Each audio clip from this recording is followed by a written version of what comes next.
All right, part 2.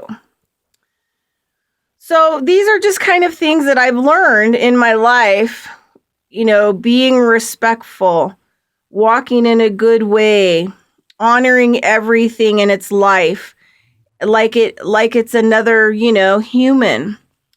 And doing my best, to work with those relationships in an honorable way. And not, walking the road in a very white, elitism way where we grab and take and steal and harm anything that we want. And I'm not saying it's just whites, but maybe, it's a very solid American thing where we'll trample on the backs of anything to get what we want. And this is where all the problems come from. This is where, we attract curses to ourselves. We attract bad medicine to ourselves. We attract pain, physical pain, rheumatism, physical pain. The bear and the deer established that in contracts years ago, that anyone who takes too much will suffer rheumatism, which means it'll be so debilitating at some point that you won't even be able to walk, because they need to stop you from moving forward and taking things that don't belong to you or taking too much more than you need. And also, especially if you do it in a dishonorable way, there's no offering from your heart. No, I want to meet you. I want to get to know you. I want to have a relationship with you as a living being. There's no approach. You're not approaching it in a positive way. You're just trampling it and doing things to it that, how would you feel if some tree came to your house, knocked your door down, broke out all your windows, and tore your arms off? You probably wouldn't be that happy, You probably put gas on every tree there is and light it on fire. So thank God that most of these other beings are a little bit more forgiving, but they hate us, some of them. And they hate the things that we do. They hate us humans. It's difficult for them. So how would I approach it? Sometimes I have little crystals and stuff that people have given me. And I do have a collection of things, medicines that I have in buckets that are used for sacred things. I have different sand. Like, for example, I had somebody that gave me a small bag of sand from the singing sand. They call it the singing sand.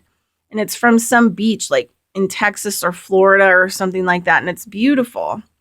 But I use it for when we need to hear things, and that we need that connection to water. So I'll use it in my medicine bundles and my little totems that, I make other people to help them with things that they need to overcome, or for protection, or for, understanding or love, or whatever that is needed. But I use it strictly for medicines. So these little things that I, have and collect. So I always try to do my best to leave a trade in its place. And so because people give me these things, if I'm, need a big trade, then I'll take one of these bigger crystals or rocks that somebody's given me, and I will put that in that area there for those, for that area. Sometimes I won't even take anything, or I don't need anything. And I just notice that area is funk. So since this, rock or crystal has been uprooted in a negative way, and then, was passed to me, and now I'm the, person that has it, then, I will return it back to an area where I think that it could do best, or if there's a sick tree, or if there's a place that I think this crystal could be, really happy, or this rock, or whatever it's going to be.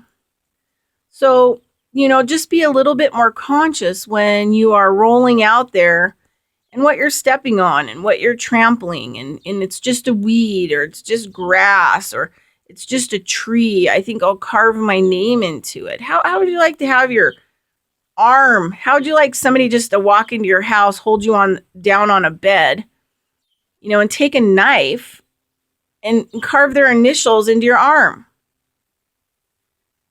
I mean, let's just think about things here. Let's think about respecting our home, respecting these other beings as, true living entities. I think about, when Israel totally, started destroying Palestinian land. And I remember reading that they literally bulldozed over, in Iraq too.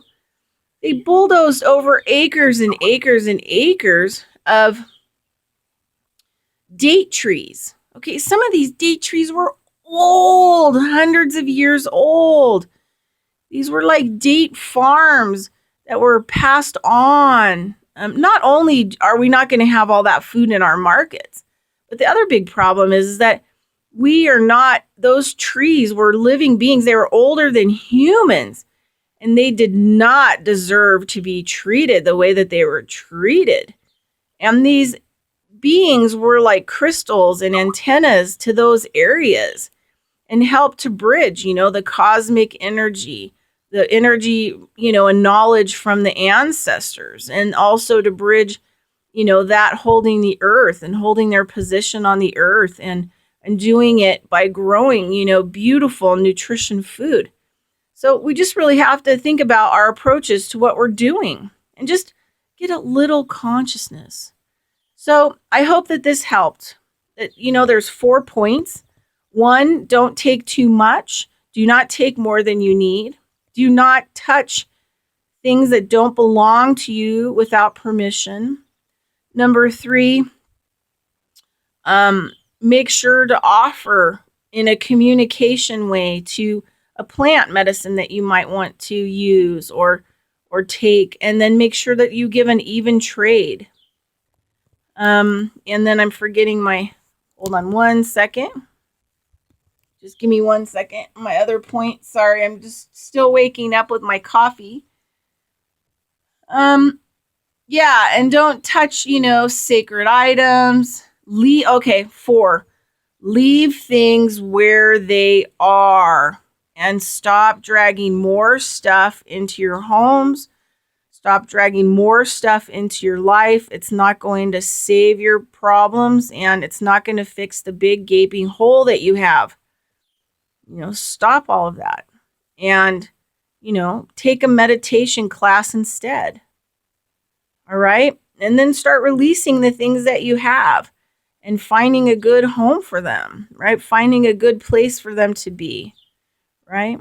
All right. Anyway, Bridgette Lynn Dolgoff, just some things that have been on my mind. And, I want you to just understand this so you don't create yourself more harm. You don't create more, dark energies. And the ancestors can get really pissy, and they can operate like ghosts and poltergeists and demonic spirits when we work against them, because they're here for the greater good. And so we need to work in alignment with them, the grandmothers and the grandfathers and all the beings and our ancestors. Okay. So just a little consciousness. All right. Thank you so much. Bridgette Lynn Dolgoff, Consciousness of Economics and Urban Farm Project YouTube channel. Just some things on my mind. Have a great day. Bye.